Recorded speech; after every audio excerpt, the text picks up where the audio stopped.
Jeremias 14, verso 1. Amém? Vamos ler o texto bíblico então. Diz assim a palavra do Senhor.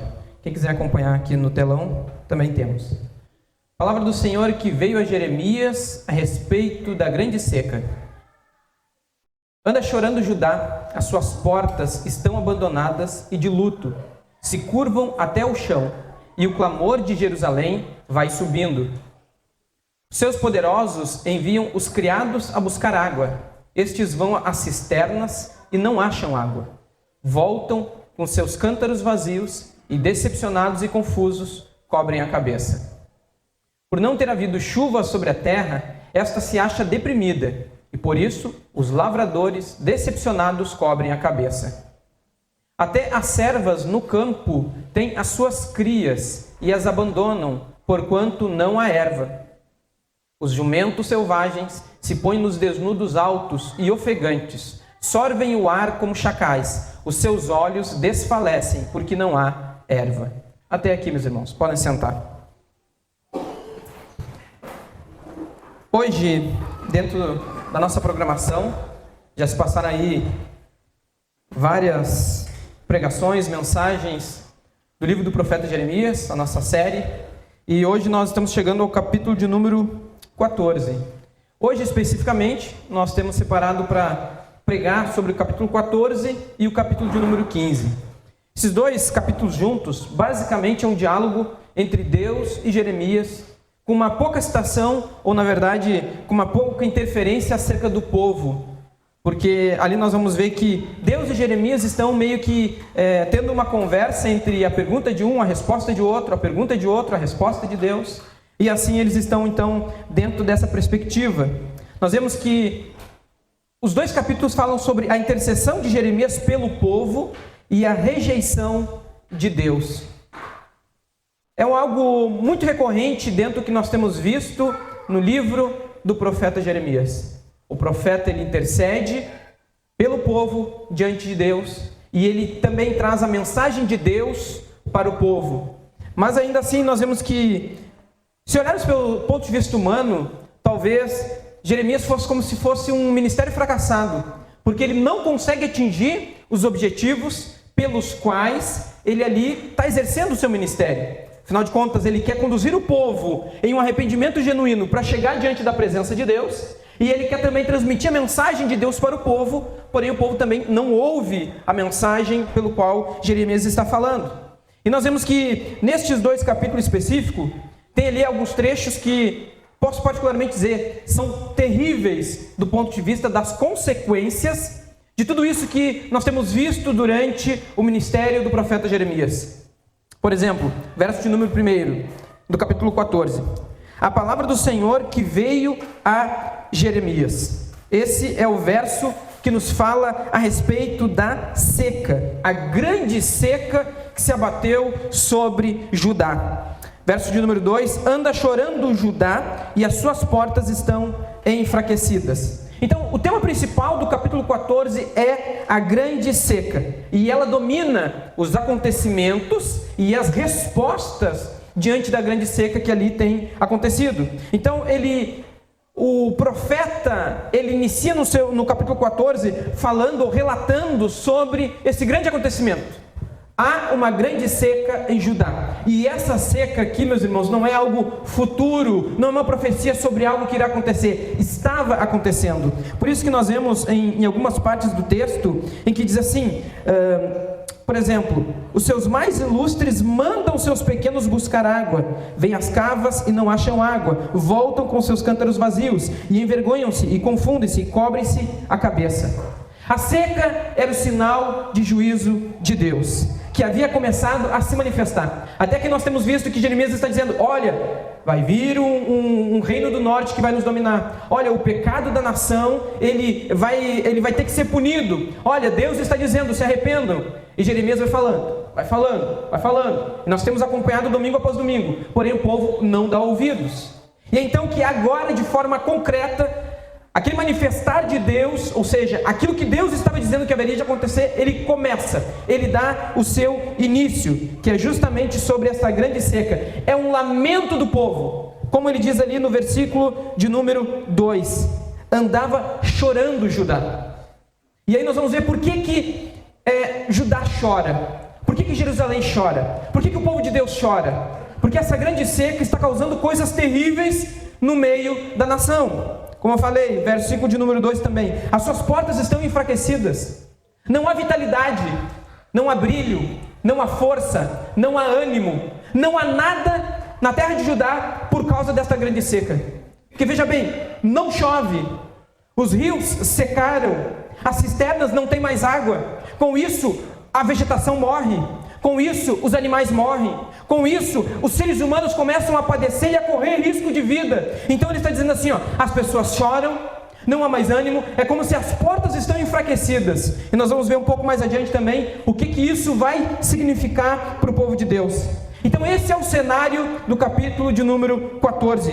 E Jeremias começa a profecia descrevendo essa terrível seca que de forma concreta e objetiva assola Judá. E que ele liga então aquilo que Deus vem dizendo e o povo não está dando ouvido. Então é uma época terrível para quem viveu. É uma época terrível para quem estava vivo naquele momento. Porque a coisa mais básica do ser humano, que é manter a vida, estava em pleno risco. Olha, por exemplo, o que Jeremias, também que escreveu o livro de Lamentações, ele nos fala em Lamentações, capítulo 4, versículo de número 9. Mais felizes foram as vítimas da espada do que as vítimas da fome, porque estas se definham atingidas mortalmente pela falta do produto dos campos. Ele diz, era melhor ter morrido na batalha, era melhor ter morrido à espada, é melhor que um reino inimigo viesse e matasse a todos nós, porque agora, por falta de alimento, as pessoas estão definhando, elas estão morrendo à míngua porque não há alimento. Então a seca causou esse mal tão grande que a nação inteira se reuniu para jejuar. A nação inteira, ela começa, o verso de número 2 diz que eles estão andando e chorando, houve lágrimas, houve lamentações, as suas portas estão abandonadas, eles estão de lutos, eles se curvam até o chão, e o clamor de Jerusalém vai subindo, ou seja, eles estão ali em sinal de prostração. O que nós vamos ver é que não é necessariamente, de alguma forma, como se eles estivessem com arrependimento genuíno, mas o que o texto bíblico nos mostra aqui é que eles estão lamentando por causa do ocorrido, e não necessariamente por aquilo que Deus estava fazendo e chamando eles para que se arrependessem. Olha o verso de número 3, o que nos diz o texto. E os seus mais ilustres mandam os seus pequenos buscar água. Vêm às cavas e não acham água. Voltam com seus cântaros vazios e envergonham-se, e confundem-se e cobrem a cabeça. A seca atingiu a nação de uma forma tão grande que ele diz assim, os ricos, eles têm servos a seu dispor. Eles têm empregados. E eles dizem assim para os seus empregados, vão lá e busquem água. Eles têm poder suficiente para ter pessoas contratadas à sua disposição. Aí eles vão lá e eles não encontram água. E eles se envergonham. E eles voltam cabisbaixo. E eles se prostram com o rosto em terra. Eles baixam a sua cabeça em sinal de luto. E o texto bíblico diz que com os cântaros vazios, decepcionados, confusos, eles cobrem a sua cabeça em sinal de luto. Então, a riqueza, o dinheiro não poderia pagar. Não tinha condição de obter água porque não havia água em lugar algum. Então ele está dizendo, mesmo aqueles que são ricos, que podem ter pessoas à sua disposição, nem eles têm a condição de ter o mínimo necessário para sobreviver. Verso 4. Por causa da terra que se fendeu, pois que não há chuva sobre a terra, os lavradores se envergonham e cobrem a cabeça. Os agricultores que plantam, eles também estão envergonhados, confusos, em sinal de luto, eles botam o rosto no chão, eles curvam a sua cabeça, porque não há o que fazer. Verso número 5. Porque até as servas no campo parem e abandonam seus filhos, porquanto não há erva, não há alimento. Imagina que ele usa o exemplo da corça. Ele diz assim, até um animal tão dócil, amoroso, esse animal, quando ele tem os seus filhos no campo, ele abandona, porque não há alimento para eles. Então um animal dócil, diante de uma necessidade extrema, ele muda sua própria natureza. Então ele deixa o seu filho para morrer de fome, porque não há comida. Verso 6. Os jumentos monteses se põem nos lugares altos, sorvem o vento como os dragões, desfalecem os seus olhos, porquanto não há erva. Até os jumentos das montanhas, que estão acostumados a subir nos lugares altos, que estão acostumados a estar expostos ao sol, eles ainda assim sorvem o vento como os dragões. Eles estão assim, com a cabeça levantada, tentando pegar um pouco de vento para pegar um pouco de umidade. Por quê? Final do verso. Porque não há água. Os seus olhos estão secos, porque não há alimento nem água. Então a natureza, ela está mudando a sua forma de ser por causa desta grande seca. E então esse é o cenário do capítulo 14 em que Jeremias está nos expondo. Primeira parte então do capítulo 14 é este cenário. Para exemplificar para vocês, a primeira parte é o capítulo 14, a segunda parte é o capítulo 15 e a terceira parte será então a nossa conclusão e aplicações. Dentro do capítulo 14 então, nós vemos o que o profeta faz. Ele nos mostra qual é o cenário. Leiam comigo o versículo de número 7. Posto que as nossas maldades testificam contra nós, ó Senhor, opera tu por amor do teu nome, porque as nossas rebeldias se multiplicaram, contra ti pecamos.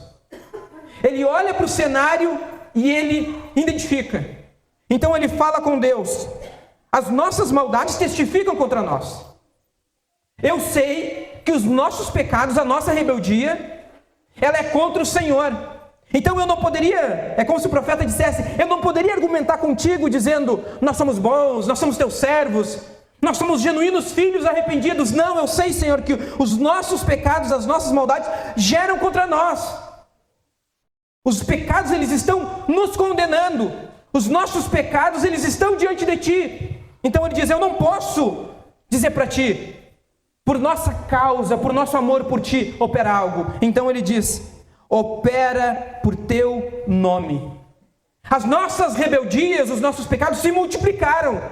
Então, Senhor, retira essa seca, retira esse mal, não por nossa causa, não porque nós merecemos, mas por causa do teu nome, para que o Senhor seja glorificado, e não para que nós sejamos glorificados, por misericórdia nossa, Senhor, para que o teu nome venha a ser glorificado. Então opera no nosso meio. Jeremias então ele começa a entrar aqui na sua intercessão, ele começa a fazer um diagnóstico do que seria necessário para que este mal ele se apaziguasse. Então nós começamos a entrar no diálogo entre Deus e Jeremias a partir dessa grande seca. E aí Deus vai dizer, Jeremias, a seca é só um sinal, ela não é o todo. A seca, ela é só o início das maldades. Ou como pregou nosso pastor na semana passada, tá ruim, vai piorar. Tá ruim, algo pior ainda vai chegar. E a seca, ela é só o início das maldades. Vemos, por exemplo, o que nos diz, versículo de número 8. Ó esperança de Israel, redentor seu no tempo da angústia. Porque serias como um estrangeiro na terra e como viandante que se retira passar a noite. Porque serias como um homem cansado, como valoroso que não pode livrar. Mas tu no meio de nós, ó Senhor, e nós somos chamados pelo teu nome, não nos desampares. Então, Senhor, as pessoas identificam que o Senhor é o rei de Israel, que o Senhor é o Deus dessa nação. Então que tu faça para que sejamos chamados pelo teu nome, mas que tu não nos desampare. Eu sei, Senhor, que nós não merecemos, mas o Senhor é digno de ser louvado. Usa essa situação a teu favor. Então Jeremias ele começa a interceder pelo povo. E nós vemos que, em certa medida, é uma oração um pouco superficial que ele está colocando ali. Porque ele está dizendo, nós não temos muitos argumentos para contigo, Senhor, mas nós temos um desejo, não nos desampare. Não deixe pior do que já está. E o verso número 10, então, veio a primeira resposta de Deus. Deus, quando ele ouve a intercessão que Jeremias faz pelo povo, verso de número 10 diz, assim diz o Senhor acerca deste povo. Jeremias, a questão não é a seca, a questão é o povo. E ele diz, pois que tanto amaram o afastar-se e não detiveram os pés, por isso o Senhor não se agrada deles. Mas agora se lembrará da maldade deles e visitará os seus pecados. Disse mais o Senhor, não rogue por este povo para o bem. Basicamente, Jeremias intercede pelo povo e Deus rejeita a intercessão do profeta. Final do versículo de número 11, não rogues por este povo para o bem. Não peça o bem para eles porque eles não merecem. Não peça o bem para eles porque não é este o meu objetivo nesse momento. Não é o que eles façam para que eu queira o bem deles. Por quê? Versículo de número 12, ele começa a falar sobre o culto. E ele diz assim: quando jejuarem, não ouvirei o seu clamor. E quando oferecerem holocaustos e ofertas de manjares, não me agradarei deles. Antes, eu os consumirei pela espada, pela fome e pela peste. Deus diz: olha, se eles me oferecerem culto, eu não vou aceitar. Se eles quiserem jejuar, eu também não vou receber. Se eles me oferecerem ofertas, eu não vou aceitar as ofertas deles. Por quê? Final do versículo de número 12. Não me agradarei deles. Antes, aí vem a terrível consequência da rebeldia do povo. Consumirei pela espada, pela fome e pela peste. Eu só não aceitarei o ritual, o culto, a oferta, a religiosidade, a devoção deles, como também, muito pelo contrário, eles serão punidos pelos seus pecados através da espada, da peste e da fome. E aqui nós vemos que então, Jeremias intercede e Deus rejeita a intercessão de Jeremias. Jeremias ele vai usar um artifício para tentar ainda um pouco mais dizer para Deus: mas Deus, olha só, eu sei que o Senhor tem razão, mas tem um outro fator nesse cenário que dificulta a vida aqui, para que eles possam ouvir o que eu estou pregando, o que eu estou falando. Versículo de número 13.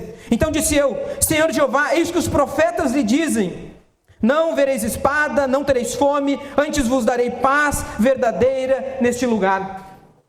Jeremias ele intercede dizendo o seguinte: Senhor, eu até prego, eu profetizo, eu digo qual é a tua vontade. Mas seguinte, tem uns profetas aqui no meio desse povo, que enquanto eu digo assim, ó, arrependam-se, Deus vai trazer juízo, arrependam-se, voltem-se para Deus, tem os profetas aqui que eles estão dizendo: não vai ter fome, não vai ter espada, não vai ter peste nenhuma. E então eles dizem: vos darei paz verdadeira neste lugar. Enquanto eu profetizo o teu juízo, tem uns profetas aqui no meio da nação que estão dizendo: não vai ter nada disso, fiquem tranquilos, vai ter paz no meio de Judá. E aí então Jeremias diz: o povo não me ouve, porque tem esses terríveis no meio. E abrindo parênteses aqui, meus irmãos, não é muito diferente do que nós vemos nos dias de hoje. Não é muito diferente das mensagens que nós ouvimos por aí afora.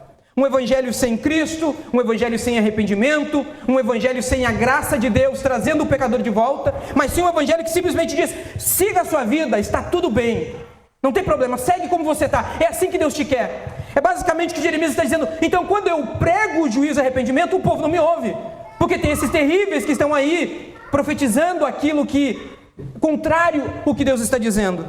Então novamente Jeremias fala, Deus fala, Jeremias fala, agora Deus fala novamente, verso 14. E me disse o Senhor: os profetas profetizam falsamente em meu nome. Nunca os enviei, nem lhes dei ordem, nem lhes falei. Visão falsa, adivinhação, vaidade, engano do seu coração são o que eles profetizam.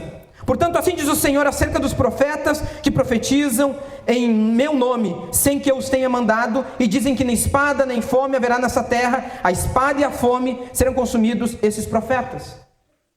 Se eles estão dizendo algo que eu não falei, eles vão ser punidos pela profecia que tu está dizendo, Jeremias. Se eles estão dizendo: não vai ter fome, não vai ter peste, não vai ter espada, não vai ter invasão estrangeira, não vai ter um outro reino nos subjugando, quando isso acontecer, eles vão ser os primeiros que estarão sendo punidos, justamente por aquilo que eles estão falsamente dizendo que não haverá. E então, Deus diz assim: mas e o povo? Verso número 16. E o povo a quem eles profetizam será lançado nas ruas de Jerusalém por causa da fome e da espada, e não haverá quem enterre as suas mulheres e os seus filhos e as suas filhas, assim derramarei sobre eles a sua maldade. Deus diz: o povo que ouve aqueles que são falsos, ou seja, prefere, em vez de te ouvir, Jeremias, ouvir aqueles que agradam o seu coração, aqueles que passam a mão no seu ego. O povo, em vez de ouvir as palavras do Senhor, prefere ouvir aqueles que dizem: não, está tudo bem, Deus não é desse jeito. Então o Senhor diz no versículo 16: esses que dão ouvidos a eles vão padecer junto com eles. Eles dão ouvidos, então eles vão sofrer a mesma pena e eles vão estar debaixo do mesmo juízo. Verso 17: e tu lhes dirás estas palavras: os meus olhos derramam lágrimas de dia e de noite, e não cessem, porque a virgem, filha do meu povo, está ferida de grande ferida, de chaga muito dolorosa. Então Jeremias, ele conhecido como, popularmente a gente chama o profeta chorão, seja pelos textos de Jeremias, ou seja pelo livro de Lamentações. Então ele diz: eu choro de dia e de noite. Eu choro, a expressão dele é: eu derramo lágrimas sem cessar, porque a virgem, a filha do meu povo, está ferida de grande ferida muito dolorosa. Ele diz assim: pensa numa menina virgem, pensa em algo singelo, doce, pensa em algo em que é bonito de se olhar. Ele está dizendo: eu choro de dia e de noite, porque ela será dilacerada, ela será ferida, ela tem uma chaga tão dolorosa ao ponto de morrer. Jeremias está dizendo: eu oro de dia e de noite, eu só tenho lágrimas por causa desse povo, porque eu vejo eles como uma virgem que vai ser dilacerada, mas eles não me ouvem, eles não ouvem a palavra do Senhor, eles preferem ouvir os falsos profetas. Jeremias diz mais: então eu saio ao campo e eu só vejo morte. Verso número 18: se eu entro na cidade, eu só vejo fome, até os profetas, os sacerdotes correm de redor e não sabem nada. Eu vou para o campo, eu vejo morte. Lá os inimigos mataram o povo de Deus. Eu entro na cidade para me proteger e eu só vejo fome, eu só vejo morte também. Eu olho para os profetas, eu olho para os sacerdotes, eu olho para os religiosos, quando nos momentos de crise nós devemos olhar para eles e dizer: para onde que nós caminhamos? Qual é o caminho que Deus requer de nós? Para onde que o Senhor quer nos levar? Então ele diz assim: quando eu olho para eles, eles estão andando de derredor, não sabem nada, eles não sabem o que fazer, eles não sabem como responder. É como se fosse assim, eles, como se nada tivesse acontecendo, eles continuam oferecendo oferta, holocausto, culto, mas não é porque eles amam a Deus acima das circunstâncias, é porque eles não têm como parar, olhar nos olhos do povo e dizer: é por aqui que vocês têm que ir. Então os religiosos, eles estão como andando em derredor, fingindo que nada está acontecendo, porque eles não sabem o que fazer. E então Jeremias diz: Senhor, tu rejeitaste Judá, tu vai nos fazer desaparecer, tu vai nos fazer de tal forma que a tua alma aborrece a Sião, a filha do teu povo. Deus, a tua punição será tão grande que o Senhor vai simplesmente fazer com que nós sejamos extirpados da terra, que é o verso de número 17. Jeremias então ele lamenta a situação do povo e ele inicia a sua segunda súplica. Ele começa novamente então: Senhor, se esse é o cenário, nós então podemos dizer que acabou, tu vai permitir com que a gente seja exterminado. Verso de número 20: Senhor, conhecemos a nossa impiedade e a maldade de nossos pais, porque pecamos contra ti. Não nos rejeites por amor do teu nome, não abatas o trono da tua glória. Lembra-te e não anules o teu concerto conosco. Haverá porventura entre as vaidades dos gentios alguma que faça chover? Ou podem os céus dar chuvas? Não és tu somente, ó Senhor, nosso Deus? Portanto, em ti esperaremos, pois tu fazes todas as coisas. O que Jeremias, ele mostra e ele nos ensina? Senhor, não há esperança para nós sem ti. E novamente, ele repete aquilo que ele faz no versículo anterior. Versículo de número 22. Senhor, por causa do teu nome. Senhor, não és tu somente o nosso Deus? Então, Deus, não faça por nossa causa, mas faça porque o Senhor é reconhecido como o nosso Deus. Em ti esperaremos, pois só tu pode fazer estas coisas. Ele diz: será que alguma divindade dos gentios tem poder de trazer chuva? Não. Será que os céus têm poder em si mesmo de trazer chuva? Também não. Então ele diz: Senhor, em ti esperaremos. Basicamente, Jeremias ele rejeita todas as soluções para os seus problemas, exceto uma: confiar em Deus. Um cenário caótico, destrutivo, um cenário que de alguma forma não existem soluções humanas. E este reconhecimento de Jeremias, por mais simples que pareça ser essa nova intercessão de Jeremias, meus irmãos, mas aqui nos passa um conceito muito poderoso. Ele reconhece: Deus é o governador do universo. Ele diz: Senhor, não há nada que nenhum ser humano, que nenhuma divindade possa fazer com relação ao universo, a não ser que tu haja.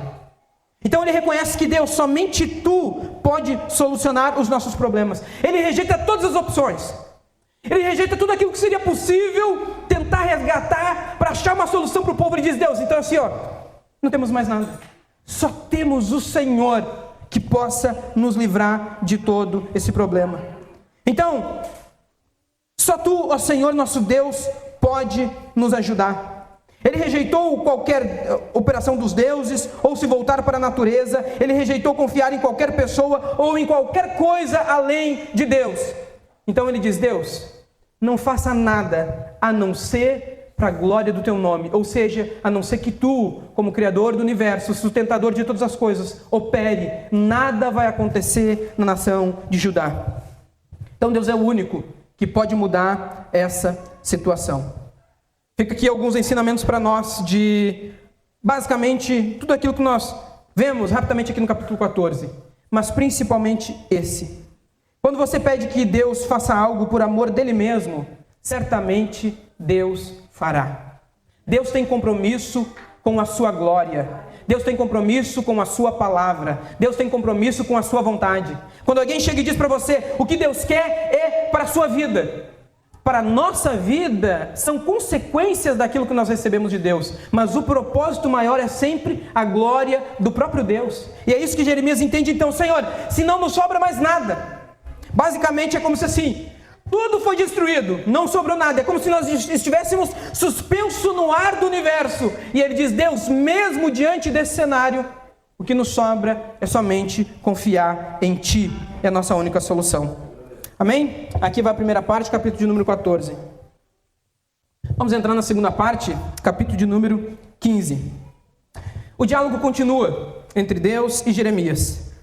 No capítulo de número 15, diferente do 14, quem começa a falar é o próprio Deus. O capítulo de número 15, eu coloquei que é juízo irrevogável e a firmeza da justiça divina. Verso 1. Disse-me, porém, o Senhor: ainda que Moisés e Samuel pusessem diante de mim, não seria a minha alma com este povo. Lança-os de diante da minha face e saiam. E será que quando te disserem, mas para onde nós iremos? Dir-lhe-ás, assim diz o Senhor: os que são para a morte, os que são para a espada, os que são para a fome, e os que são para o cativeiro, porque os visitarei com 4 gêneros de males, diz o Senhor: com espada para matar, e com cães para os arrastarem, e com aves dos céus, e os animais da terra para os devorarem e destruírem. Entregá-lo-eis ao deserto, em todos os reinos da terra, por causa de Manassés, filho de Ezequias, rei de Judá, por tudo quanto fez em Jerusalém. Se havia momentos em que Jeremias ficava desanimado, nós vemos que nos parece que ele sofreu períodos de depressão, de desânimo, de angústia. Às vezes Jeremias se via carregado de sentimentos de desespero, até mesmo de morte. E Jeremias, ele não tenta mascarar o que ele sente ou o que ele está passando naquele momento. Mas Jeremias, ele é sempre muito transparente quanto aos seus sentimentos. Nós já vimos isso em capítulos anteriores, capítulo de número 11, capítulo de número 12, vamos ver no capítulo 17, no capítulo 18, no versículo 20, o que alguns vão chamar de confissões de Jeremias. Então, ele expõe as profundidades da sua alma, e ele encontra dúvida, medo, desespero. Diante disso, Jeremias então, ele questiona o valor da sua existência. Ele olha o que Deus diz aqui nestes primeiros versículos. Vamos pular para o versículo de número 10, em que Jeremias diz assim: ai de minha mãe, porque me deste à luz homem de rixa e homem de contenda para toda a terra. Nunca lhes emprestei com usura, nem me emprestaram a mim com usura, e todavia cada um deles me amaldiçoa. Jeremias olha para isso que Deus diz e ele diz assim: coitada da minha mãe, ela fez nascer um homem de briga. Olha, eu nunca peguei emprestado e eles me perseguem. Eu nunca emprestei com juros para ninguém e eles também me perseguem. E ele diz mais: todavia eles me amaldiçoam. Jeremias diz basicamente: eu não fiz nada de terrível, mas eles querem me matar. Então, coitada da minha mãe. Mais ainda no versículo de número 10, por que me deste a luz? Isso é interessante, meus irmãos, por quê? Porque lá no capítulo de número 1, Deus diz: Jeremias, eu te conheci desde o ventre da tua mãe, eu te chamei. Então Jeremias está dizendo: Senhor, eu sei que tu disse que eu só nasci por tua escolha, que eu nasci por tua vontade para exercer esse ministério. Mas assim, eu particularmente, Senhor, eu acho que foi maldito o dia que eu nasci. Porque olha tudo que eu passo e eu não consigo compreender porque passo. Eu não fiz nada para esse povo, mas ainda assim eles estão querendo me amaldiçoar e me matar. Verso número 11. Disse o Senhor: de certo que te fortalecerei para o bem, e no tempo da calamidade e no tempo da angústia farei que o inimigo te dirija súplicas. Ele diz basicamente: Jeremias, se o teu problema é esse, fica tranquilo. Parece aquilo que Deus diz para Paulo: Paulo, eu não vou tirar o espinho na carne, mas a minha graça te basta. Então Deus diz assim: Jeremias, para o teu bem eu vou te fortalecer, e no tempo da angústia, no tempo da calamidade, farei que o inimigo te dirija súplicas. Pode alguém quebrar o ferro ou o aço? Ele está dizendo: tu vai ser um muro de bronze. A tua vida vai estar tão fortalecida, porque eu vou te fortalecer, que mesmo que todos os reinos da terra, eles queiram vir contra a tua vida, eles não vão conseguir, porque tu está fortalecido em mim. E olha o que nós vemos. Deus parecia desapontar Jeremias de 3 maneiras. Capítulo 15, versículo 1 a 14. Primeiro, ele não atende às orações do profeta. Do versículo 10 ao versículo 15, ele enviou sofrimentos que o profeta não merecia. Versículo 16 ao 18, e ele não recompensou o profeta pela sua obediência. Então, aquilo que Jeremias suplica, dizendo: Deus, olha o que estão fazendo comigo. Deus, ele não responde da maneira como Jeremias quer. Pelo contrário, ele é desapontamento. Mas o versículo de número 14 terminou com uma oração poderosa de Jeremias: Senhor, faça por causa do teu nome. Não faça porque eu sou profeta, não faça porque eu mereço, não faça porque o povo merece, não faça por causa que as nações inimigas merecem, não, mas faça por causa do teu nome. De certa maneira nós podemos pensar: Jeremias fez a oração certa, ele captou a mensagem correta. Então a gente pode pensar: Deus atendeu a oração de Jeremias? Não, errado. Versículo de número 1 diz: disse porém o Senhor: se Moisés e Samuel se puserem diante de mim, meu coração não se inclinaria para este povo. Lança-os de diante de mim e saiam. Jeremias, Moisés, um intercessor por natureza, Moisés chega a dizer: Senhor, me destrua, mas não permita com que o teu povo não seja mais teu povo. Samuel também, nós vemos que teve um ministério de intercessão. Samuel diz: Deus, eu sou profeta desse povo, eu exerço o ministério sacerdotal para esse povo, mas eles estão dizendo: não, nós não queremos o Senhor, nós não queremos a ti, Samuel, nós queremos um rei. Aí Samuel diz: Deus, esse povo me rejeita. E qual é a resposta de Deus? Não, Samuel, eles não rejeitaram a ti, eles rejeitaram a mim como Senhor deles, então eu vou dar um rei para eles. E nós vamos ver a consequência que os reis de Israel trazem para a nação de Judá e de Israel. Nós vemos então que Deus está dizendo: Jeremias, se Samuel e se Moisés viessem aqui e intercedessem assim como tu está fazendo por esse povo, eu também não aceitaria. Eu não ouviria eles. Pelo contrário, eu diria para eles o seguinte: meu coração não se inclina para este povo, lança eles diante de mim e saiam. Então Deus recusa atender a oração do profeta Jeremias. Versículo de número 15. Jeremias fala: tu, ó Senhor, o sabes. Lembra-te de mim e visita-me, e vinga-me dos meus perseguidores. Não me arrebates por tua longanimidade. Saiba que por amor de ti tenho sofrido afronta. Achando-se as tuas palavras, logo as comi, e a tua palavra foi para mim o gozo e a alegria do meu coração, porque pelo teu nome me chamo, ó Senhor, Deus dos exércitos. O que nós vemos aqui nessa parte, na última parte do capítulo de número 15, Jeremias ele está angustiado e solitário, mas ele diz assim: Senhor, tu sabes. Se o que eu intercedo, se o que eu profetizo, se o que eu intercedo Se aquilo que eu faço, o meu ministério, ele não tem atingido os seus objetivos, Deus, tu sabes. Então eu só te peço o seguinte: tenha misericórdia de mim, seja longânimo para comigo, não permita que os meus perseguidores me arrebatem, me matem, por amor de ti eu sofro afronta. Ele diz: Senhor, então é por causa do teu nome. Quando eu recebi as tuas palavras, eu logo as comi. E ainda, a tua palavra foi para mim gozo e alegria no meu coração, porque pelo teu nome me chamo, ó Senhor dos exércitos. Senhor, tu sabe, eu não quis andar com os zombadores, eu não quis andar com aqueles que te rejeitaram. Basicamente, o profeta, ele está nos dizendo que ele tem uma vida de solidão. Ele tem uma vida que precisa ser, de alguma forma, isolada dos demais. Verso de número 17: nunca me assentei no congresso dos zombadores, nem me regozijei por causa da tua mão. Me assentei solitário, pois me encheste de indignação. Porque dura a minha dor continuamente, e a minha ferida me dói, não admite cura. Serias tu para mim como ilusório ribeiro e como águas inconstantes? Senhor, eu procuro refúgio e eu não encontro. E ninguém mais quer andar comigo, eu já ando sozinho. Seguinte, eu estou numa situação tão terrível que parece que tu me encheu de indignação. Eu fui fiel à tua mensagem e ainda assim eu padeço de dificuldades. E aí nós vemos que a restauração do profeta acontece a partir do verso de número 19 e também uma promessa de libertação. Quando o profeta ele olha para si mesmo, ele vê o seu cenário e então ele diz: Senhor, eu acho que tu me rejeitou também. Assim como tu rejeitou esse povo, tu me rejeitaste, porque olha o quanto que eu sofro. Será que eu não posso ser curado? Senhor, será que tu é para mim como um ribeiro de água ilusório? Lembrei lá do capítulo 14, a grande seca. Ele diz: será que eu estou vendo uma água que não existe? Será que eu olho para Deus e digo: Senhor, a tua palavra eu como, o Senhor para mim é o meu alimento, o Senhor para mim é o meu sustento, mas será que isso tudo é ilusão?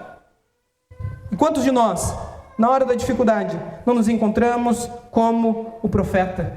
Eu não vejo saída, eu não vejo solução, eu não vejo escape, não há o que eu posso fazer, parece que Deus voltou-se as costas para mim. Versículo de número 19: assim diz o Senhor: se tu voltares, então te trarei, e estará diante da minha face. E se apartares o precioso do vil, serás como a minha boca.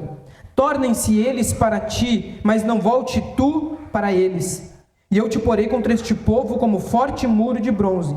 Pelejarão contra ti, mas não prevalecerão. Contra ti, porque eu sou contigo para te guardar, para te livrar deles, diz o Senhor. E arrebatar-te-ei da mão dos malignos e livrar-te-ei das mãos dos fortes. Essa sessão final é a resposta de Deus ao lamento de Jeremias, prometendo uma promessa condicional de restauração para o seu profeta. Jeremias, não se volta para esse povo, nem queira com que eles se voltem para ti. Não queira fazer amizade com aqueles que não querem me servir, com aqueles que não querem fazer a minha vontade. Então o que o Senhor diz: se voltar para ele, ou seja, se purificar de qualquer amargura ou desânimo que pudesse desviar o seu coração. Jeremias, se volte para mim, não para este povo. Não queira com que o povo, não queira ser agradável aos olhos do povo, mas volte-se para mim.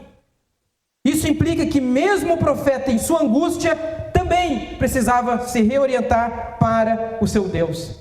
As angústias, as amarguras fizeram com que o profeta também ficasse desnorteado. E olha a parte final do verso 20 e 21. Deus dá uma promessa de libertação. Eu te porei contra este povo, mas tu prevalecerás. Verso 21. Arrebatar-te-ei da mão dos malignos e livrar-te-ei das mãos dos fortes.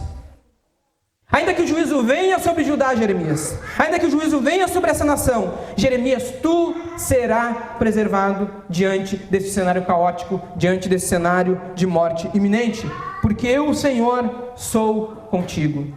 Basicamente, de forma muito abreviada e rápida, essa é a segunda parte, o capítulo de número 15. Vamos então às nossas aplicações e à conclusão. Diante de tudo isso, o que nós podemos aprender? O que nós, quando olhamos para esse texto, nós podemos olhar para a nossa vida e dizer: tá aí, o que eu tenho a ver com isso? O que a minha vida tem a ver com todo esse cenário?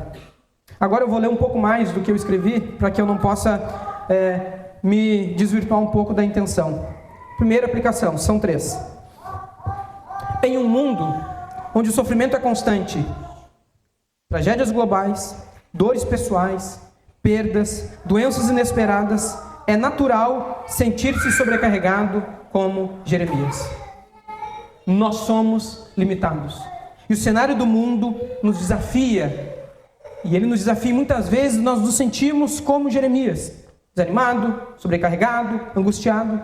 Mas o que fazer quando tudo parece que perdeu o sentido? Quando todas as coisas parecem que estão fora do lugar? A resposta bíblica, inspirada no capítulo 14 e 15 de Jeremias, é clara. Volte-se para Deus no seu sofrimento. Não há outro caminho, não há outra maneira, não há outro local onde nós possamos encontrar consolo diante das dificuldades da vida.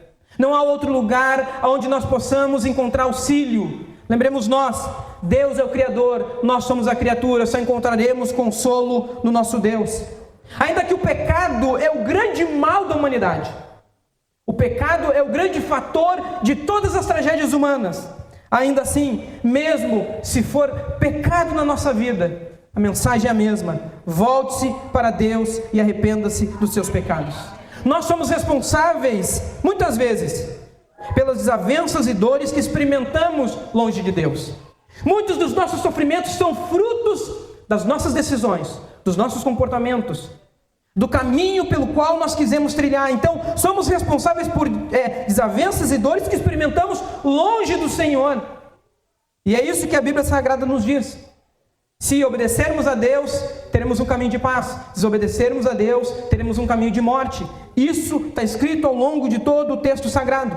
Se você sente que Deus está distante ou que suas orações não são ouvidas, entenda: o nosso pecado sempre nos afasta do Senhor. Não significa que todo problema ou toda doença é fruto de um pecado específico, mas é fruto do pecado como mal da humanidade.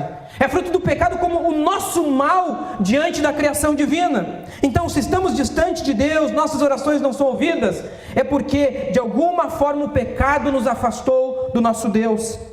Há uma boa notícia, que se há o distanciamento, não foi Deus quem se moveu, mas foi nós quem nos movemos da presença de Deus. Leamos Tiago capítulo 4, versículo 8.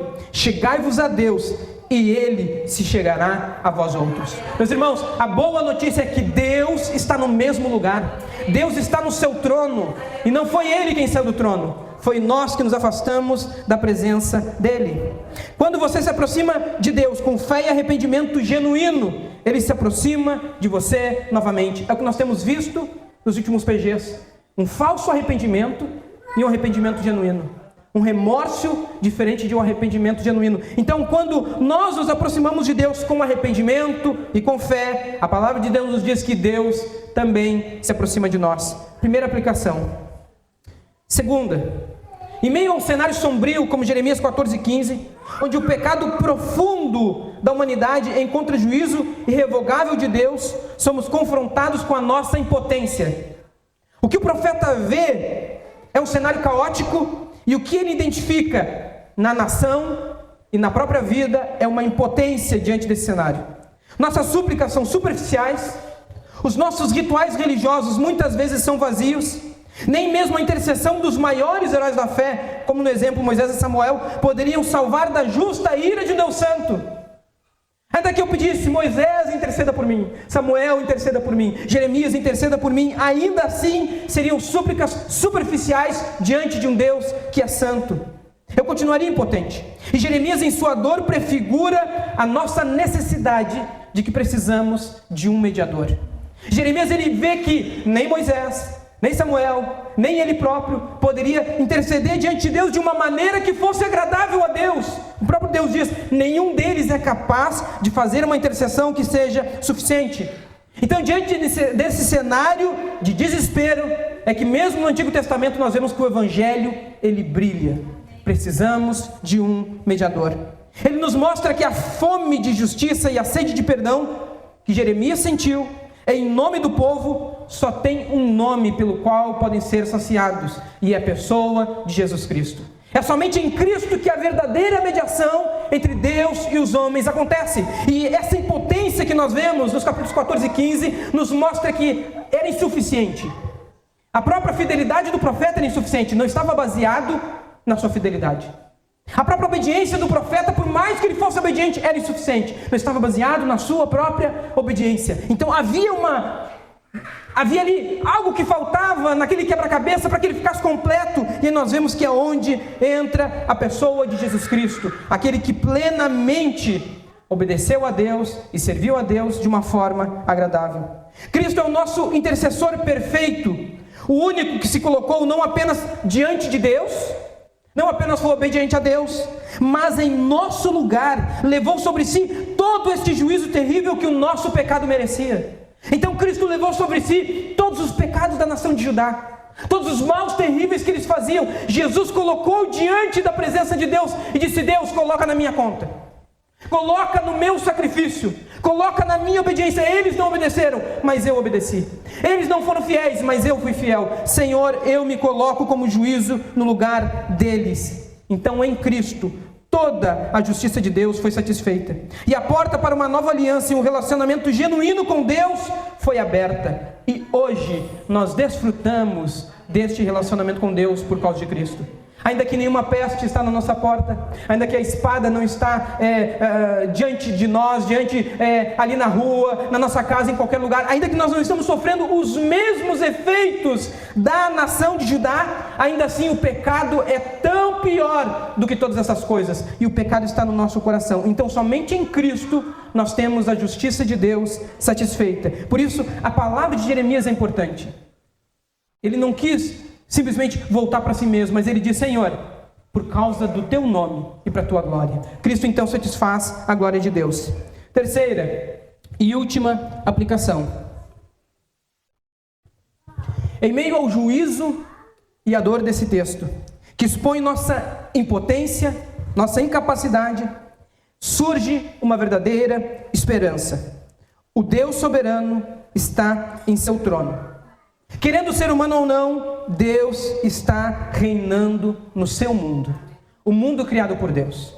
A nossa terceira aplicação fala sobre o conforto de saber que um Deus soberano continua reinando e governando todas as coisas, de que nada acontece sem que Ele esteja no controle. E é isso que o profeta Jeremias, ele nos mostra e ele nos ensina. Nossa esperança não é ausência de problemas.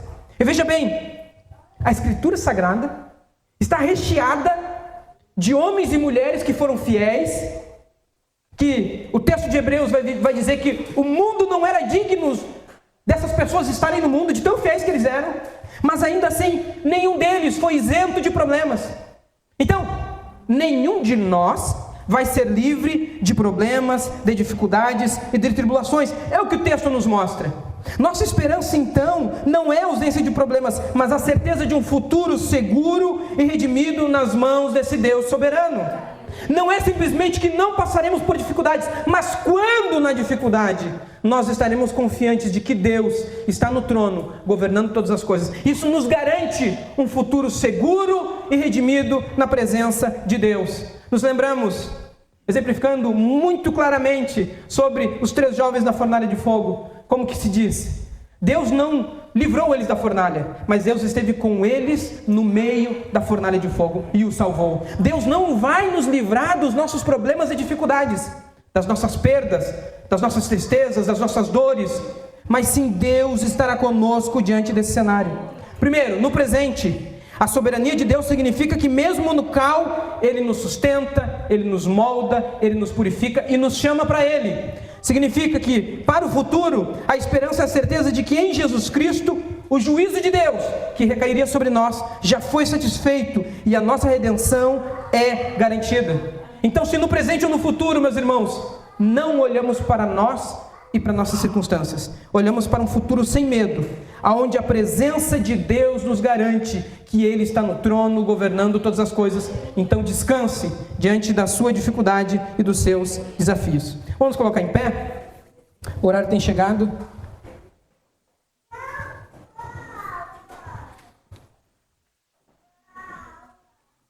Que nós vemos, e nós temos visto, na verdade, nos capítulos até aqui, nesses 15 primeiros capítulos do profeta Jeremias, que, por exemplo, o texto bíblico cita que, por causa de Manassés, um rei mau e terrível de Judá, essas coisas estavam acontecendo. Versículo de número 4. Por causa de Manassés, filho de Ezequias, rei de Judá, por quanto tudo que fez em Jerusalém. Manassés reinou 50 anos antes do que Jeremias. Jeremias basicamente não esteve durante o reinado de Manassés. Manassés teve um filho chamado Amon, que reinou por 2 anos. E depois esse filho Amon teve um outro filho, que reinou por 15 anos, que é quando Jeremias inicia então o seu ministério. É como se Deus tivesse dito assim, o tempo que Manassés reinou foi tão terrível, que décadas depois o povo ainda estava sofrendo as consequências daquilo que ele fez. E é então que entra o ministério de Jeremias, e que nós vamos ver que o povo não vai ser livre do exílio e do cativeiro. Mas mesmo diante desse cenário, hoje nós temos o privilégio de olhar para a história e ver como que Deus conduziu todas essas coisas. Talvez no olho do furacão, parecia todo esse cenário caótico que não havia solução. Mas quando nós olhamos para trás, vemos que Deus conduziu todas as coisas. Mesmo diante de um rei terrível, mesmo diante daqueles que tentaram fazer a vontade de Deus, mesmo diante de um cenário, de alguma maneira, desesperador. Nós olhamos para o passado e vemos isso. Então, qual é a lição que fica para nós? Que quando nós estivermos no olho do furacão, meus irmãos, nós vamos aprender com a palavra de Deus, como nos diz Jeremias: Senhor, a tua palavra eu comi, eu degluti. E o que isso significa? Não é apenas que ela foi superficial, ela mudou quem eu sou por dentro. A tua palavra mudou quem eu era, a tua palavra moldou quem eu sou. E o meu desejo, durante essa nossa série que nós temos, podemos dizer que estamos ainda no início dela, o meu desejo é que isso também aconteça conosco. Que não apenas seja o cenário externo que mude, mas que Deus mude a essência de quem nós somos, nos voltando cada vez mais para Ele e Sua presença. Amém? Vamos orar. Deus bendito, diante da Tua presença, o Teu povo se reúne nessa manhã. O Teu povo se reuniu e orou, louvou, adorou a Ti, intercedeu, Te deu graças, ouviu da Tua palavra. E ainda continuaremos mais neste culto, Senhor. Mas nós nos reunimos aqui, e o que rege todas estas coisas, a oração, a intercessão, o louvor, a pregação, é a Tua palavra, Pai. Nós somos voltados para a Tua palavra nos atos do nosso culto. Que nós possamos olhar, Deus, para as nossas circunstâncias e nós possamos nos encontrar, Senhor, diante da Tua presença, inicialmente como estava aquele povo também, com o rosto no pó, com o rosto em terra, prostrado, dizendo: nós não temos nada que possa nos livrar do ponto de vista humano. E mesmo quando nós tivermos, Deus, mesmo quando nós tivermos com a nossa conta bancária cheia, sem problemas de saúde na família, mesmo quando nós tivermos com o nosso trabalho garantido, mesmo quando todos os nossos familiares e irmãos estiverem bem, mesmo quando o cenário for favorável, nós não venhamos te esquecer, Senhor, que nós não venhamos nos afastar de Ti, mas que o Senhor encontre no nosso meio, e não apenas de forma superficial, mas que Tu sonde os nossos corações, e que Tu nos traga um arrependimento genuíno. Nós temos orado, Senhor, para que Tu faça um avivamento no meio da Tua igreja. Nós temos rogado, Senhor, para que o Senhor faça no meio de nós um agir sobrenatural do Teu Espírito. E nós sabemos pela história que Tu não fará isso sem antes trazer arrependimento. Que haja arrependimento no meu coração, Senhor.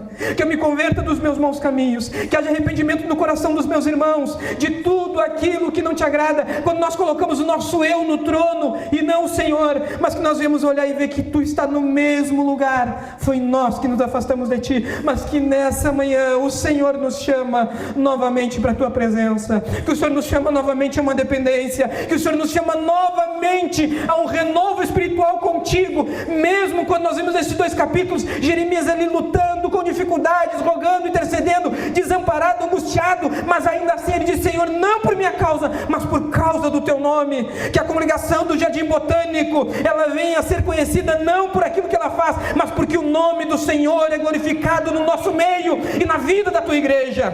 Que haja em nós esse arrependimento, que haja em nós conversões, que haja em nós, Senhor, uma confissão de pecados, que haja em nós, Senhor, um renovo espiritual do Teu Espírito, de tal maneira que nós venhamos poder dizer: Senhor, não somos nós, mas é o Espírito do Senhor agindo, fazendo todas estas coisas que não são humanas, mas é apenas o agir do Senhor. É o que nós cremos e oramos essa manhã, em nome de Jesus. Amém.